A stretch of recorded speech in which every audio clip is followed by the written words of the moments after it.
Monsieur le Président de la Haute Autorité de lutte contre la corruption, la concussion, la fraude, avec plaisir, le Sénat vous accueille aujourd'hui à son siège du Palais des Congrès. Avec joie,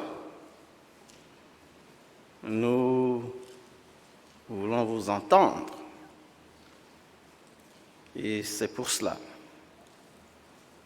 que je vais devoir passer la parole à Monsieur le Président pour le message de votre institution. Monsieur le Président, à vous la parole.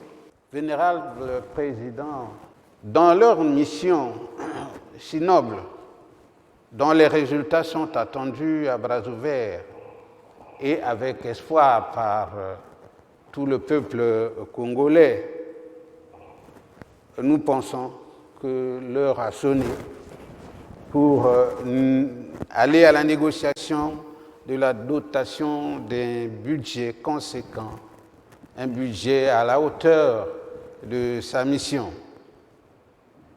La HALC nouvellement créée, je voulais dire, la Haute Autorité de lutte contre la corruption, nouvellement créée, cherche à se faire une place pour accomplir pleinement ses missions.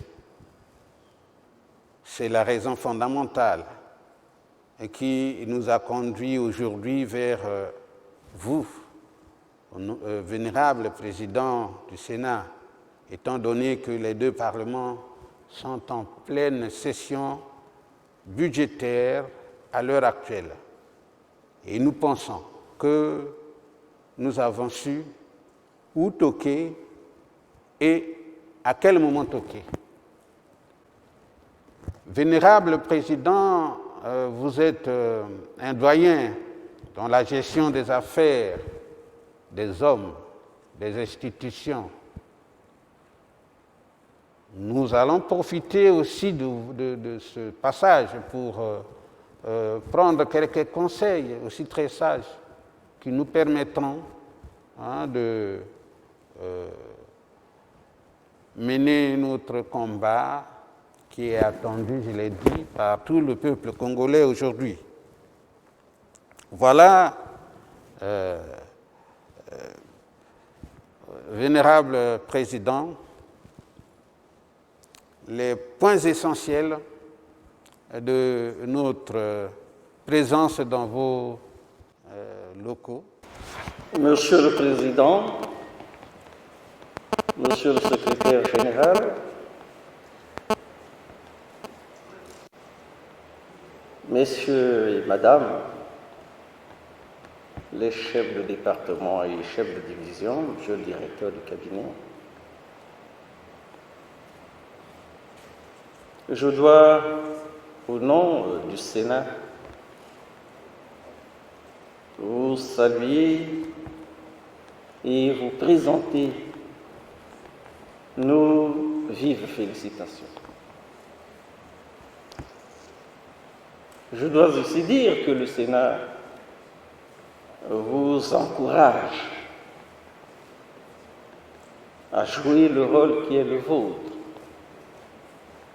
Vous avez dit, le peuple attend beaucoup de vous, mais le chef de l'État attend beaucoup de vous.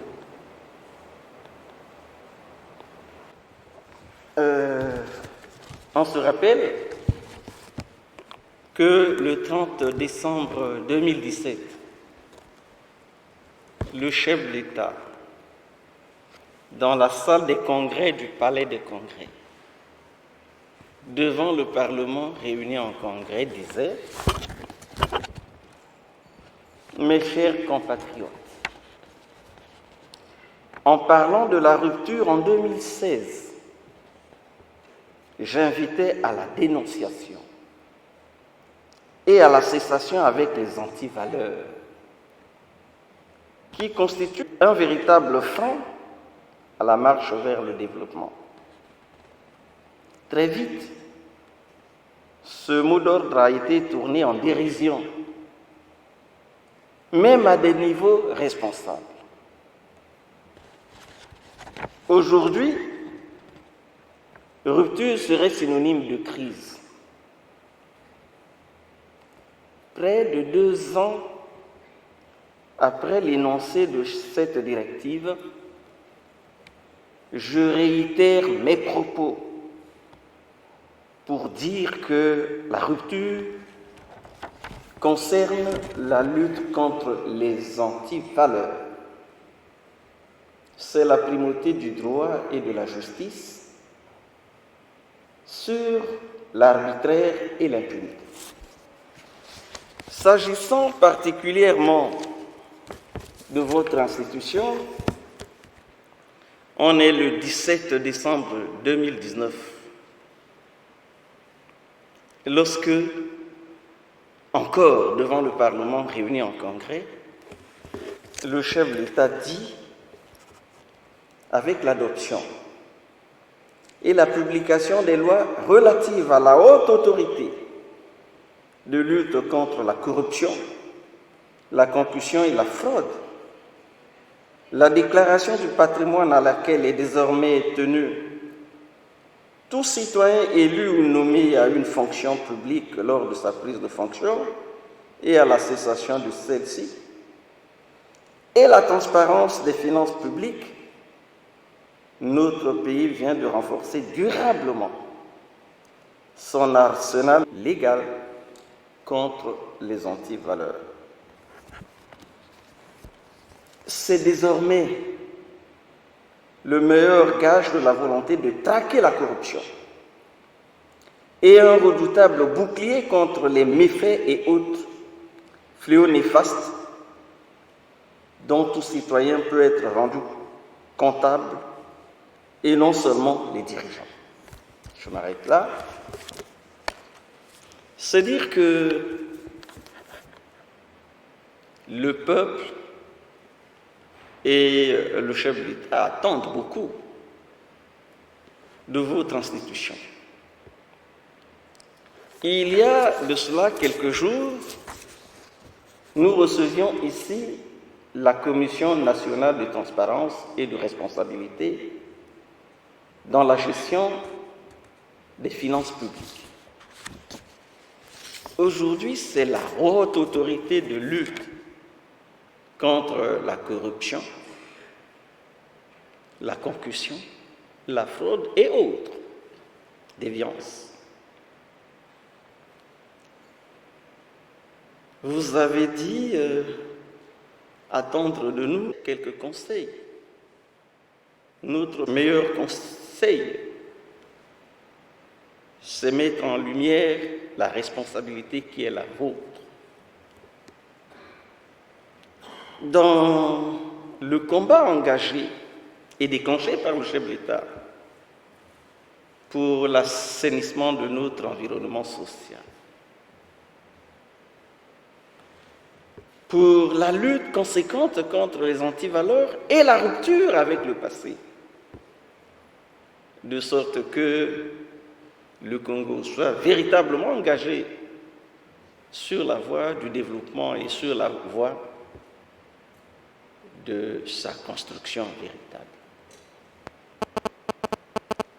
Si la haute autorité de lutte contre la corruption, la concussion, la fraude et autres déviances se met à sa place, joue véritablement son rôle. Si la Commission nationale de transparence et de responsabilité dans la gestion des finances publiques veille au grain pour que s'instaure véritablement la discipline dans la gestion des finances publiques, si les autres institutions de contrôle et de répression jouent chacune son rôle, on peut espérer que le pays est bien parti pour se construire et se développer. Mais si d'aventure nous cédons à la complaisance, à la démission, le risque est grand pour la République et ce serait dommage. Nous n'avons pas le droit de décevoir les espoirs du peuple. Il ne faut pas que notre passivité fasse patauger le pays. Donc, le Sénat a pris note de votre interpellation. La haute autorité existe. Elle doit agir. Il faut pour cela des moyens. On verra dans la mesure du possible comment vous doter du minimum qui vous permette véritablement d'être opérationnel et de justifier votre existence. Agissez, travaillez, comptez avec le Sénat. Le Sénat vous accompagnera. Nos portes sont toujours ouvertes. Si pour le travail qui est le vôtre, qui est un travail difficile, qui vous appelle à vous élever au-dessus des considérations mesquines, si pour ce travail vous avez besoin d'un conseil du Sénat, le Sénat est toujours disponible. Le Sénat vous soutiendra toujours. Il faut que nous menions ce combat qui est essentiel pour la vie de notre pays et pour son développement. Il faut que la rupture, appelée avec force par le chef d'État, se réalise effectivement. C'est la condition du changement, un changement nécessaire. Voilà donc, Monsieur le Président, est-ce qu'en réponse à votre interpellation, ce que je peux formuler comme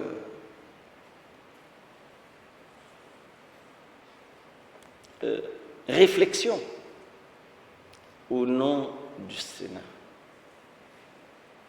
Je dis avec insistance que le Sénat vous accompagnera. Je dis avec insistance que vous avez un travail qui est un travail important, qui est un travail délicat, pour l'accomplissement duquel vous devez bénéficier de tous les soutiens, dont d'abord celui de la Chambre haute. Bon travail et merci, sauf si il y avait, Monsieur le Président, autre chose. Merci, vénérable Président.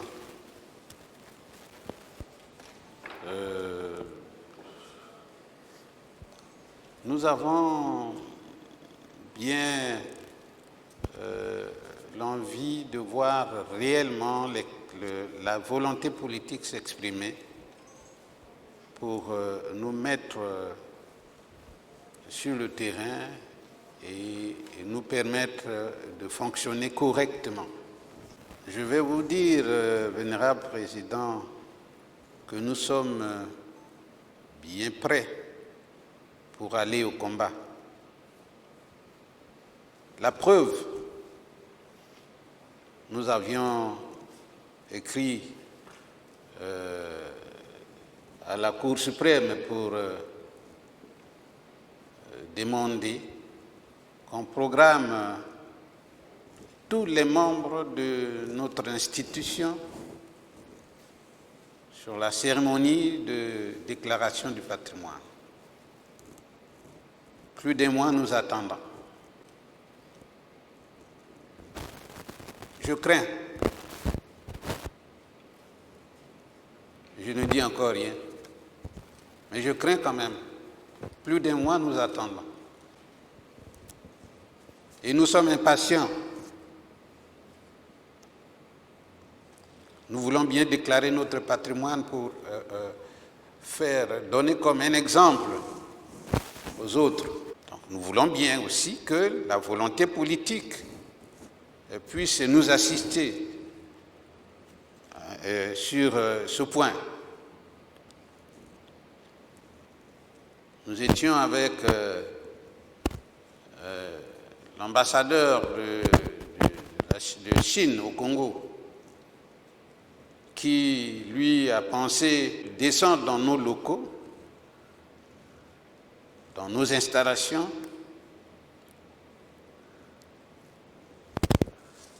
Vénérable Président, nous étions gênés parce que la qualité de notre siège ne répondait pas.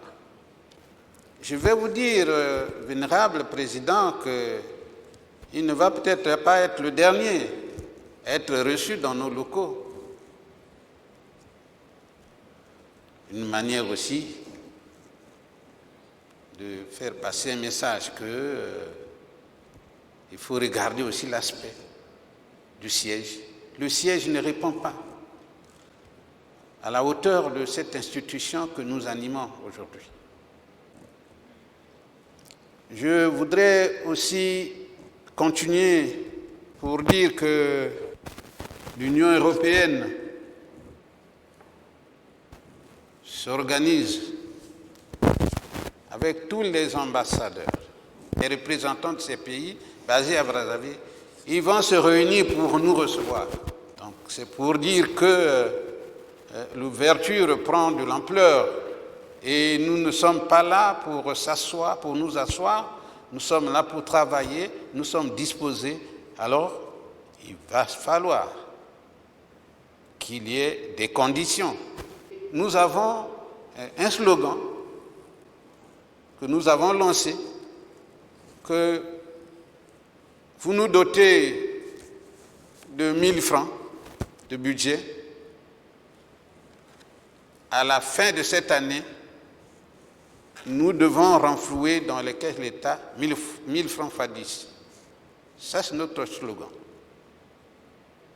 C'est donc pas rien.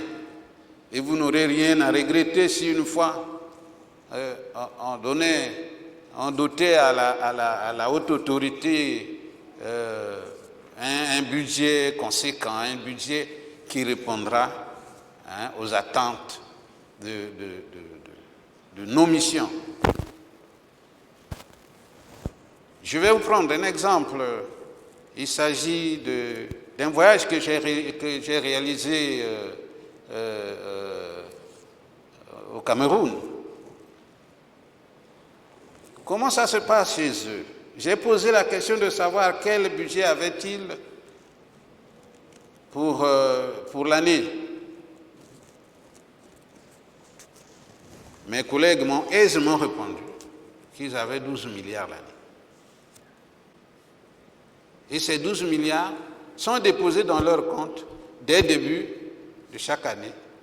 Et eux, ils se mettent au travail sans plus de tracasseries. Mais là où j'ai eu des problèmes devant mes collègues, Vénérable Président, c'est quand ils me posent la question de savoir quel était notre budget. En ce moment-là, j'étais président de l'Observatoire anticorruption. Mais quand ils m'ont retourné la question, là, Vénérable Président, j'ai appris à être diplomate ce jour-là.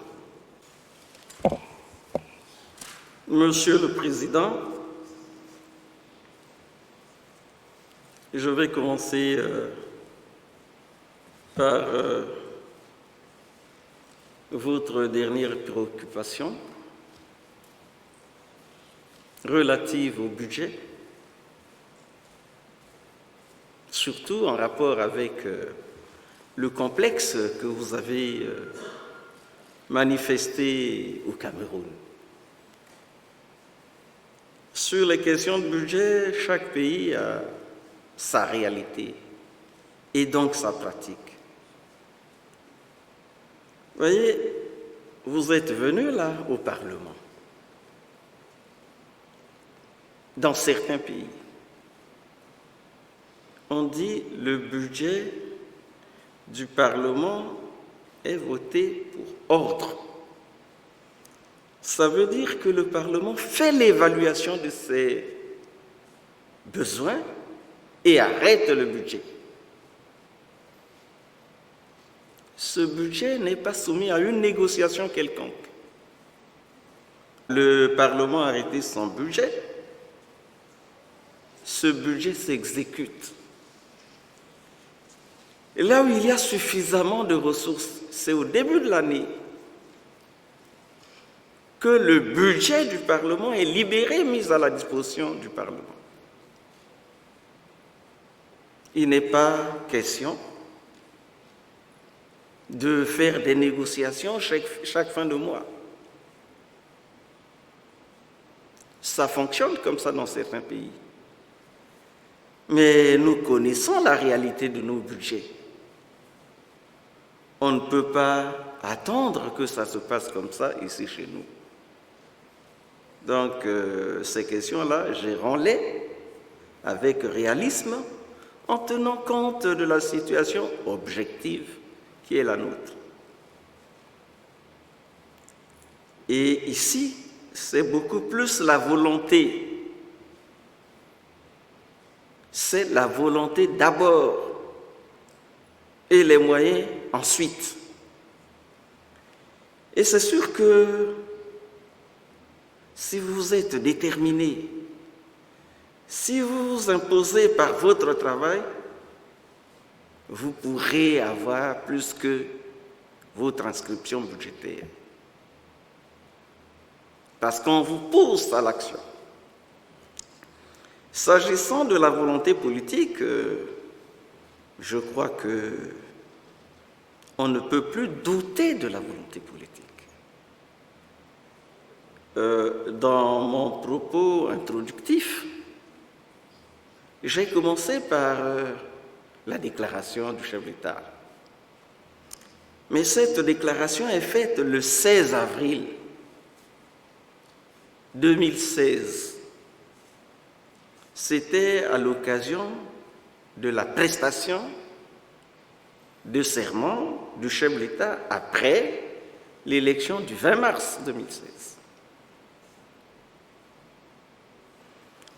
À l'occasion de la prestation de serment, le chef de l'État, après avoir peint la situation nationale, qui est une situation difficile, situation de crise,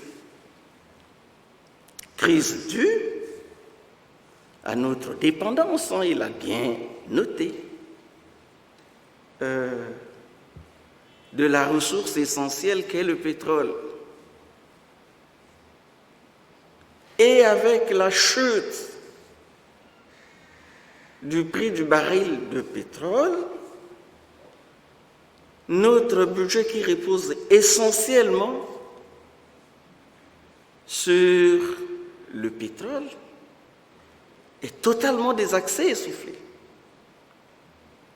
C'est ainsi que le chef d'État pense qu'il faut tirer les enseignements de cette situation.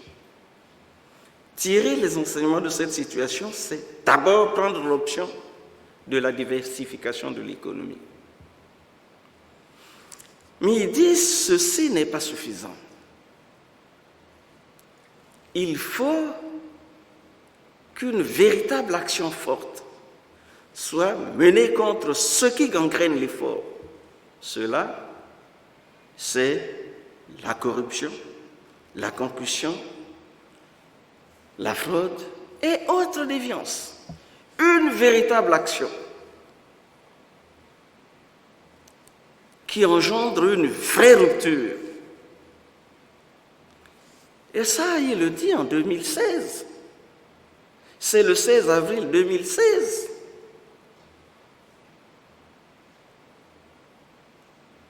Et ensuite, je vous ai évoqué les déclarations faites par le président en 2017, en 2018, en 2019 devant le Parlement réuni en congrès. La dernière, c'est là où il met en relief l'importance de la structure qu'est la vôtre.